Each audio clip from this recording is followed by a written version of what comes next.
Assalamualaikum warahmatullahi wabarakatuh, sahabat-sahabat Dialektik TV dimanapun Anda berada. Jumpa lagi dengan saya Adriansyah di acara podcast Dialektik TV. Kali ini saya akan membahas tentang geopolitik global lagi, yaitu tentang konsolidasi kapitalisme setelah Perang Dunia Pertama. Ketegangan yang terjadi di negara-negara barat mencapai puncaknya dengan meletusnya Perang Dunia I pada tahun 1918. Beberapa negara Eropa, diantaranya Rusia, Jerman, Prancis, Inggris, terlibat dalam peperangan. Kejadian ini berpengaruh pada negara-negara jajahan di Asia seperti India, Turki, Jepang, termasuk Hindia Belanda, hingga melahirkan gelombang revolusi Asia. Pertempuran antara Inggris dan India menjadi inspirasi bagi rakyat Indonesia untuk memperkokoh nasionalisme secara utuh. Setelah Perang Dunia Pertama, negara-negara kapitalisme ini mengalami kebangkrutan karena perang yang sangat merugikan negara tersebut. Perang itu sangat tinggi sehingga bisa membuat negara-negara besar yang mengikuti perang ini mengalami kebangkrutan secara ekonomi.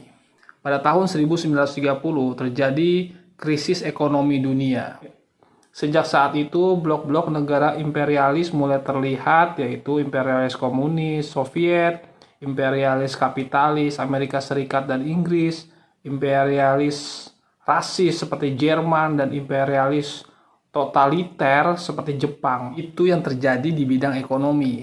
Sedangkan di bidang sosial juga terjadi rekayasa sosial dengan dimunculkannya teori dari Talcott Parsons, yaitu fungsionalisme struktural. Teori ini dimunculkan pada tahun 1937. Dalam masa konsolidasi, negara-negara imperialis kapitalis dan imperialis komunis bergabung menjadi satu, membentuk blok sekutu yang disebut dengan Allies, AS, Inggris, Uni Soviet, dan lain-lain. Sedangkan negara-negara imperialis rasis dan imperialis totaliter membentuk satu blok yang disebut dengan blok Axis, yaitu Jerman, Jepang, Italia, dan Spanyol. Pada tahun 1890, Jepang ini mengalami kemajuan di bidang ekonomi sehingga membuat Amerika Serikat mengalami ketakutan saat itu. Jepang berhasil menaklukkan Cina pada tahun 1895 dan memenangkan peperangan melawan Rusia pada tahun 1905. Sementara itu, di belahan Eropa terjadi perpecahan antara Rusia dan Inggris akibat berebut negara jajahan di Afghanistan. Demikian juga yang terjadi antara Jerman dan Prancis. Para organisatoris atau aktivis-aktivis yang ada di Indonesia ini memanfaatkan momentum terjadi konstelasi politik internasional di mana terjadi perang di mana-mana untuk melakukan konsolidasi, yaitu tokohnya diantaranya adalah Soekarno, Sultan Syahrir, Bung Hatta, dan Tan Malaka. Itu melakukan konsolidasi yang bersifat gerakan organisatoris. Sepanjang Perang Dunia Kedua, Indonesia menjadi perebutan dari masing-masing pihak yang sedang bertempur untuk dijadikan pangkalan dalam mempertahankan kepentingan geopolitik dan geostrategi masing-masing pihak.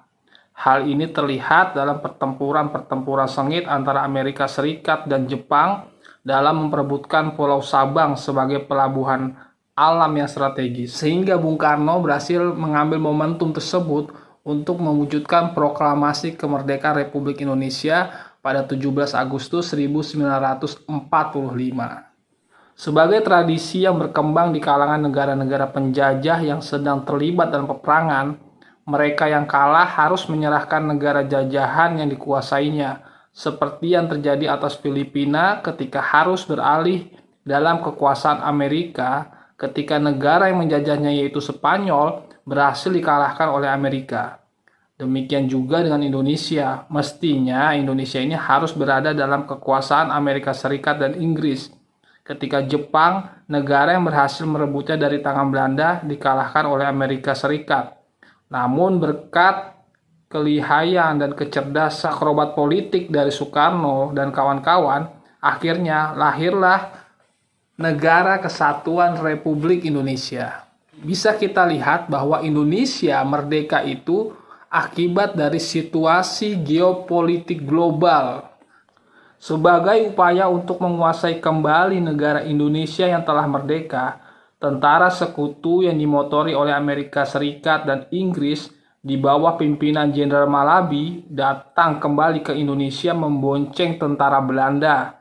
Kedatangan itu dilakukan dengan dalih untuk melucuti senjata tentara Jepang yang telah kalah perang. Karena saat itu tidak ada yang berani dari pihak Indonesia untuk menghadapi dari serangan dari sekutu, maka para ulama-ulama Nahdlatul Ulama mengambil momentum tersebut dengan memunculkan yang namanya resolusi jihad NU pada tahun 1945. Pada tanggal 21 Oktober 1945, di mana para ulama-ulama NU menyerukan perang suci untuk membela NKRI melawan tentara sekutu. Sehingga terjadi perang Surabaya yaitu pada tanggal 10 November 1945 yang dikenal sebagai Hari Pahlawan saat ini. Hanya saja walaupun Indonesia sudah tidak melakukan perang fisik, tapi ternyata negara-negara kapitalisme global ini itu kembali menjajah Indonesia dengan modal-modal besarnya, dengan modal-modal asing, sehingga menguasai industrialisasi yang ada di Indonesia ini. Sebenarnya bisa juga dipahami sebagai pengulangan penyerbuan yang beralih bentuk atas negara-negara berkembang yang dilakukan oleh kapitalisme global sebagai upaya melestarikan hegemoni mereka dan kekuasaannya.